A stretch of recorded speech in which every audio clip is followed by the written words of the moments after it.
এই এই ভুয়া মেজর যে নিজেকে মেজর পরিচয় দেয়, ভুয়া মেজরের সহযোগী শহীদার বলছে যে আমার পরিচিত এক মেজর সাহেব আছে, তোমার যে জমি জমা নিয়ে ঝামেলা চলতেছে, অন্যরা তোমার জমি জবরদখল করে আছে, সেই জমিটা আমার মেজর সাহেবের সাথে তুমি কথা বললে বা কিছু খরচ দিলে সে তোমাকে উদ্ধার করে দেবে।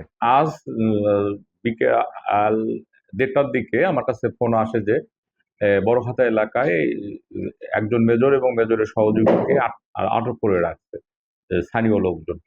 পরবর্তীতে আমি আমার মোবাইল পার্টিকে পাঠাই। আমার মোবাইল পার্টির ইনচার্জ ছিল সাব ইন্সপেক্টর বাদশা মিয়া। তাকে আমি বলি, আপনি যান, যে দেখেন যে এরকম কোনো লোক পাইলে আপনি থানায় নিয়ে আসেন। তো কিছুক্ষণ আগে থানায় নিয়ে আসা হয়, আমি তাকে জিজ্ঞাসাবাদ করি।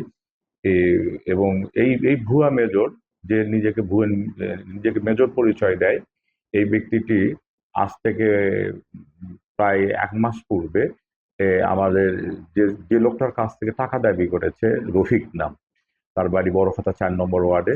এই লোককে লালমনিরহাট কোর্টে পেয়ে তাকে তার সহযোগী, এই ভুয়া মেজরের সহযোগী শহীদার বলছে যে আমার পরিচিত এক মেজর সাহেব আছে, তোমার যে জমি জমা নিয়ে ঝামেলা চলতেছে, অন্যরা তোমার জমি জবরদখল করে আছে, সেই জমিটা আমার মেজর সাহেবের সাথে তুমি কথা বললে বা কিছু খরচ দিলে সে তোমাকে উদ্ধার করে দেবে।